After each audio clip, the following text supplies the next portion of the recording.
Welcome to Your Pharmacy Career podcast, proudly brought to you by Ravens Recruitment, Australia's leading specialist pharmacy recruitment agency. The podcast series is being created to shine a light on the diverse and inspiring careers of Australia's pharmacists. Each episode will focus on the varied career opportunities within the pharmacy industry by exploring the career paths taken by leaders in the fields of community pharmacy, hospital, industry, government and professional organisations. Careers never follow a defined path. Everyone's story is different and unique in their own way. The podcast series will help you discover the world of opportunities that exist and reveal pathways to achieve your dreams and aspirations. Whether you are a pharmacy student, early career pharmacist, or simply looking for a change at any stage of your career, the podcast series is designed to help you navigate ways into a career and a life that you love. Your host of the podcast series is Ali Su. Ali, herself a pharmacist, is now the founder of Global Pharmacy Entrepreneurs and a passionate advocate for pharmacists to grow, innovate, excel, and make a lasting impact in the world. It's now over to our host, Ali Su. Welcome to Your Pharmacy Career Podcast. I'm Ali Su. I'm very excited to introduce to you a pharmacist entrepreneur, Lisa Nguyen. She is the founder and CEO of Astrid, Australia's first female-led dispensary with the vision to reinvent the traditional pharmacy model and put the plant power back to patients. Astrid is a boutique specialty pharmacy, pioneering in cannabinoid medicine, plant-based therapies, and nutraceuticals, located at the heart of South Yarra in Melbourne.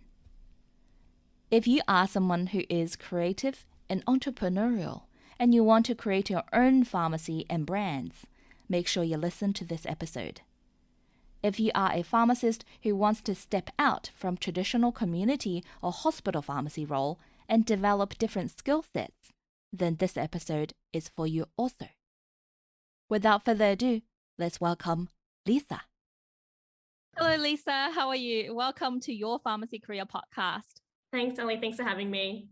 So we're all really interested in Astrid and all very curious about who you are as a pharmacist. And so tell us about your pharmacy background. How did you become a pharmacist and how did you transition from a pharmacist to a pharmacy owner? I've had a bit of a crazy, career in pharmacy. I went to study at Charles Sturt University in Wagga Wagga. I mean, it's interesting studying at a different university because you get to meet lots of different types of pharmacists from different states as well. And it's kind of a different journey for everyone. So early on, I went to study pharmacy, but wasn't really sure whether it was the career for me. So during the pharmacy days, I basically just did a lot of partying and meeting people and stuff in pharmacy school.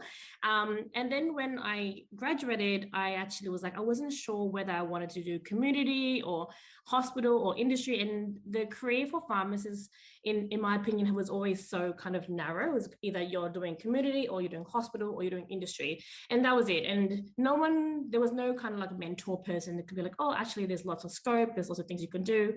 Now where I'm standing now, I'm like in hindsight, I'm like, well, actually, there's lots of things that pharmacists can do, but no one's just told us what we could do. So the way I've kind of gone about it is that in every decision that I've made in my life, I've always just, instead of focusing on where I could be, I focused on where I want to be in 1 or 2 years instead of focusing on where I want to be in 10 years. And so that gave me a lot of flexibility in my decisions, like particularly like short-term decisions. And I focused on more skills rather than career, I guess. And so I'm also quite creative as well. And so the thing that frustrated me a lot with pharmacy was that it was kind of like pigeonholed into this really medical, really sterile kind of career. And so I was like, why can't pharmacy be different? So I kind of, in my early days, I started just locuming for pharmacy. So I started in community, did that for a little while.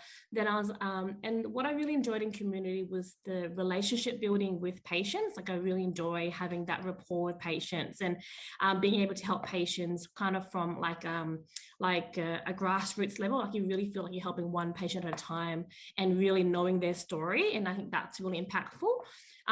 But then it wasn't fulfilling something inside of me. So then I was like, well, maybe I can go into hospital. And so then my career kind of moved me towards more of a hospital kind of role. So I moved towards I worked at Epworth Hospital with a pharmacy called Slade.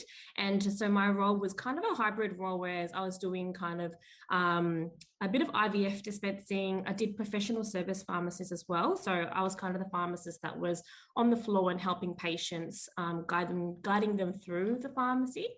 And there was a period in community pharmacy where there was more of an emphasis on the pharmacist being at the front rather than the technicians or the assistants picking up the prescriptions, which I really liked, that kind of concept where the pharmacist was the first person that the patient talked to and also the last person the pharmacist talked to.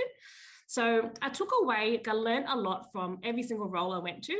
And I was also one of those people that had many roles, like I had many, many careers. So I just kept moving job after job because I kept wanting to learn about different kind of things within each role.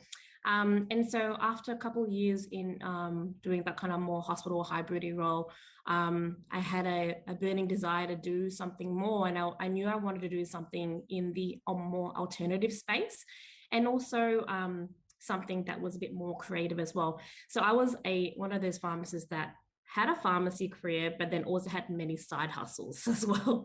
So I was, I had like a e-commerce website I was doing on the side. I was selling leggings. I was doing like kind of consulting.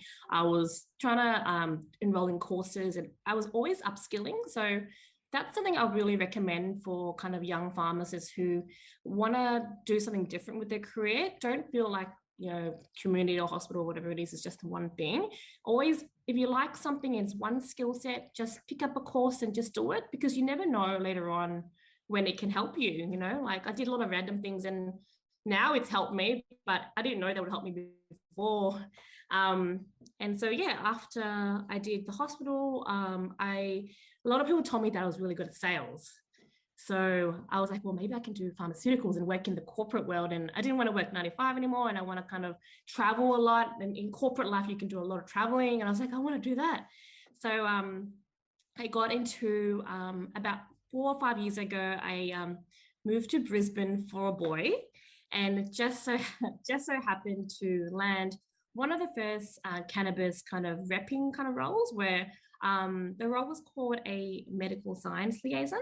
So a medical science liaison is kind of an interesting medical affairs kind of role where we do more kind of education for doctors. And it was, and the therapeutic area was medicinal cannabis. And that was when medical cannabis first got legalized, which was a really, really interesting time. The federal government just said, okay, well, we're going to make it legal for doctors to prescribe, but doctors had no idea what to do. So I was working for a company called MedLab. It was one of the first few companies that had a product available that doctors could prescribe under the Special Access and Authorized Prescriber Scheme. And so I was in it in the early days and helped doctors navigate it. And I loved medical cannabis. Like, I really, really loved it. I loved how complex the area was. I loved how early on it was. And I loved trying to solve all the problems. And there's a lot of problems in the early days, particularly when it's a new kind of thing. There's a lot of regulatory problems, a lot of access problems, a lot of even just normal ordering problems from a pharmacy perspective. And I really loved speaking to doctors. So I really kind of climbed that corporate kind of career. And I did that with MedLab for almost 2 years. And I moved to another company called Canopy Growth. Because again, I always have that itch inside of me to learn and evolve. So I was like, okay, I've done 2 years at MedLab. I think that I want to grow and learn more in terms of how can I be like a medical affairs and manager, that kind of role. So I moved to Canopy, and I was one of the first MSLs that they hired. And Canopy Growth is a global company. So it was really exciting because I came from community and kind of hospital. I'm like, I've never worked for a global company before. What does that even mean? So the head office was based in Canada. And we had a lot of like really exciting kind of international meetings. And so I had the ability to speak to colleagues from all over the world, which is great. That's a great learning because, again, the kind of research in different areas of the world was different. And then I felt like they really honed in a more corporate skill set that I didn't have from, you don't really learn that in hospital or in community. And so at Canopy, it was a really exciting company because they were, from a market cap perspective, they were the biggest in the world. And so they really tried to help me grow as much as I can. I had a couple of opportunities to actually fly to Canada and do a lot of training there. And I did like a business kind of meeting there with a lot of other colleagues in Canada, which was amazing. And they had this thing where they invited everyone from different countries who worked for the company, and everyone had the ability to present like different things about their kind of areas. And it was great to see how different countries tackle medical cannabis, how different regulations tackle medical cannabis. Some countries were recreational as well as medical. Some companies like Germany are just medical. And so everyone has a different strategy. And so in that role, I learned a lot of strategy, and I learned about how to actually work things from top down rather than in community is very bottom up, because you're doing one patient at a time. Whereas this is very big picture, like, well, we've got a cohort of patients in different, chronic pain, mental health, insomnia kind of patients. Well, how do we roll out clinical trials to help these patients? How do we create access programs? Like, that's really, really exciting for someone that came from community pharmacy. And so I did that for almost 2 years as well. And I still did that in medical cannabis. And so after about 2 years or so, that was right before the first lockdowns in Melbourne. And then so a part of me saw a really big kind of gap in the market, and the gap was patient access. Me coming from community and going to corporate, and I loved my corporate career. I was one of those girls that was like, I never want to own a pharmacy. That's too much work. There's too much work managing people. That's like a lot of effort. And I really like the flexibility of corporate because you can work from home, you can travel, you have a very different, varied career, because this in medical affairs, you can do MSL work, you can do sales work, you can do brand work. Like, there's so many different areas that you can hone in depending on your kind of interest. And you just have to put in the work for them to see that, you add value, so they can kind of move you in different roles. And so my decision to quit corporate and launch Astrid was a big decision for me because I was like, do I let go of my really awesome corporate career, or I've got this idea? And it was back then, it was me and my husband. I was writing on a piece of paper. I'm like, do you think this will be good if I did this? Like, would it be a good idea? Because I think that patients are not getting the right kind of access in Australia. And he's like, well, that's a really good idea. But I'm like, but my career is so great. So it was a bit of a struggle, but I had a really clear vision for Astrid Dispensary. And so, like, you might see it now and it's like beautiful and it's green and it's gold, it's like terrazzo stone and it looks really nice. But in the early days, when it was just an idea in my mind, it was wild. Like, so I just kind of had this idea, and I'm like, I just got a notepad and I clearly really drew it out. So I really knew that I wanted it not to look like a typical pharmacy. When I had flown to Canada and stuff, I had seen like the dispensary kind of model there. And they had really cool, like kind of Apple looking dispensaries. And I was like, wow, this is really sleek. Like I could make pharmacy really cool. And so, and then at the back of my head, I was like, well, why do we view pharmacy the way we view pharmacy? Like, why does a price line look like a price line, or a chemist warehouse look like a chemist warehouse? And so I guess I was like, well, it's okay for them to look the way they look. I'm just going to do something different. And so the idea of doing something different comes with a lot of climbing up lots of hurdles because trying to pitch a concept like this to the bank or the pharmacy board, or to even like shop fitters, they're like, no, like, we don't think we can do this. I'm like, but we're not. So that was a really interesting journey, and it was also interesting if you think about that. It's already complex by itself, coupled with the fact that we were in the middle of a lockdown. It was even more difficult. So a lot of people thought I was really crazy, but in hindsight, I'm really glad that I kind of went with my gut. So that's another thing I'd really recommend for young pharmacists. If you've got a passion for something and if you have a gut feeling, just go for it. Like, like if you know in your gut, your heart, that it might be a good thing. The worst thing that could happen is that it's a bad idea. Then you always go back to pharmacy. Like this pharmacy is very stable. It's always going to be there. But if you've got a really good idea, you think it might be a good idea and no one's done it before, just do it. Like that's the biggest advice I can give to anyone. I have no regrets. I'm not saying it's not hard work. I still hustle every single day. But it's been, a bit of a crazy journey. But so in the early days, I kind of pitched this, like I remember I pitched this vision to kind of like I think a Priceline shop fitter, and they're like, this is going to be really complex. Like it doesn't fit with a lot of the traditional kind of shop fit models that we've done. And I'm like, that's okay. Can't we just like make our own model? And they're like, oh, it's going to be really expensive. And I'm like, oh no. So what I did was, because a lot of people didn't understand and the vision, and what I learned early on was that there's no point working with people who don't understand your vision, because then you have to spend a lot of time explaining it. Yeah. So I picked partners who really were on the same page as me. And that was like a business lesson I learned early on. And so instead of going with someone who's done the traditional kind of model, I went with someone who's never done it before.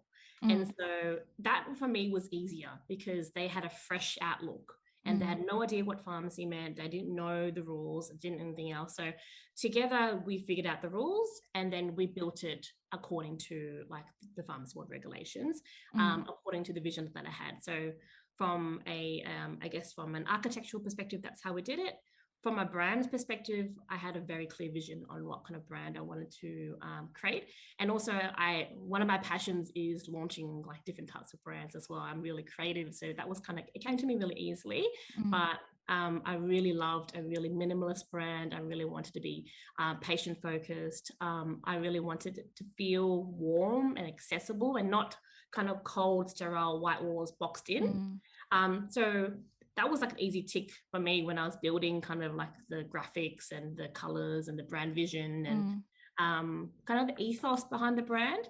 And also, like, I think one thing I'd say to young people as well is that if you work with a company that has a clear brand vision, it also reflects what kind of people they want to take on board. Like for me, when I hire people now, they have to be aligned with the vision. Like they have to be, passionate. They have to be really open-minded, being able to think outside the box as well. Like I think pharmacy teaches you a certain skill set, but being able to solve problems and step outside of that as well is also really important. And being able to, work together really well. I think in pharmacy now, I think it's very like churn and burn. And I feel like there's an element for pharmacists to be really good at consulting. Like I feel like pharmacists can be really good at counseling beyond the 2-minute counseling. And so I've got a team of 6 or 7 pharmacists now in the one building. And it's great because they bounce things off each other. We have different types of teams, not just, you're dispensing, you collect the prescriptions and you can do the ordering and you do the website packs. It's kind of beyond that now. And so it kind of gives them more autonomy to really spend time with the patient and talk them through the medical cannabis and their journey and learn that patient's story as well. And that the reason why I feel like I could hire up people is because in the early days, I spent a lot of time thinking about, well, what kind of brand do I want to create? And that was really important. And so, I see a lot of like young people now trying to make business decisions, but a lot of the errors in the decision is because they didn't really think through the brand in the first instance. I think if you know your brand, then everything else, you just go back to the brand and like, okay, well, here are my 4 brand pillars. What do my decisions fall within those brand pillars? It becomes a lot easier after that. And that reminds me, I'm really curious about the name Astrid. I love the name. It reminds me of Astrid in the Crazy Rich Asians. Where does Astrid come from? That's a good question. I get asked that a lot. I think sometimes the answer disappoints people, but I'm not sure. So Astrid was, the name Astrid was chosen because I want to actually name my daughter Astrid. I don't have a daughter. I'm not pregnant at the moment, but eventually I do want to name my daughter Astrid. I want to have a legacy for my daughter eventually. So I want her to like grow up and be like, okay, well, my mom like grew up with this really big legacy and I really want to like, live up to her expectations, that sort of thing. not putting pressure on my child or anything like that. But the second reason is because in the medical cannabis industry at the moment, it's a booming industry right now. We're kind of in the infancy, it's kind of going kind of up every single day. And what I found in the early days was that there was not many kind of names that, there was not many brands that were represented by females. So I really wanted a strong female name that was a bit different, that could create an impact. So the fact that people ask me, okay, well, where does the name Astrid come from? It sparks a conversation, and I can relate it back to the fact that I want to create that strong female name, which really cements that brand for me. And yeah, and also I think that representing the fact I'm not just a female, but I'm also like of Vietnamese descent as well. For me, I'm very passionate about, representing people of color as well. And so that's really important for me. And yes, that's from Crazy Rich Asians. Yeah, love it. Love it. Well, another question is about what's the process starting your own pharmacy? You've never owned a pharmacy before yourself. So, No. That's like a lot of early career pharmacists, were being pharmacists for a while, but never actually entered into business, a retail business. How did you transition? How did you learn all these skill sets to create this beautiful pharmacy? Yeah. That's a really, really good question. I think that I didn't go through, again, like with most pharmacists, there's like a career you kind of go through. You join a community pharmacy, and then you become a manager, and then you become a partner, and then you become an owner. Like that's kind of the career trajectory. I never wanted that. Like that from day one, I never wanted to own like a normal pharmacy. Like I never thought I'd own a pharmacy, period. So that was one thing I never thought I wanted to do. But because I always am a natural kind of entrepreneur, I always had a side hustle. Like everyone knows, Lisa's always got something on the side, like she's doing. And because my side hustles always taught me a skill set, I just self-taught. So I just taught myself how to launch an e-commerce business. I taught myself how to source products from overseas. I taught myself how to do my own like kind of branding. I taught myself how to like build relationships with people, and that's business 101. Like as long as you know those things, everything else can fall into place. The kind of nitty gritty of how to open a pharmacy is, I guess, if you're wanting to open a traditional pharmacy, then most pharmacists would then, you'd work in a pharmacy and then you kind of manage and then you own it and you buy into it. I think that's what normal pharmacists would do. For me, I opened it from scratch. So that's the difference. So I actually built it from scratch. So I literally went down Chapel Street during lockdowns. I'm like, where is a pretty empty store? I also was very particular about where I wanted it. I wanted it on one of the busiest streets in Melbourne. When I chose it, it wasn't busy because it was lockdowns. But I knew that eventually one day it would get busy again. So I just chose a store that used to be an old rundown kind of like retail store. Rented it out. I got a shop fitter. I got approvals from Pharmacy Board. There's a few licenses that you need. And usually different states have different rules on how to open a pharmacy. Different states are more regulated as well. So it just depends. In Victoria, they're pretty strict. There's a kind of a lot of rules that you have to stick by. I did everything by myself. I didn't get I think you can get consultants that help you, but I just literally looked at it, read all the rules, asked, and that's another thing, asked for advice. So I was never afraid to pick up a phone and be like, hey, I have no idea what I'm doing. Can you please help me? You just call the authorities up directly. And they're usually really nice. Like the VPA are really, really nice, and they want to help. So you just ask them the right questions. And if you don't do it right the first time, they just tell you, okay, well, this is wrong. Can you fix it? So it's a pretty easy process, in my opinion.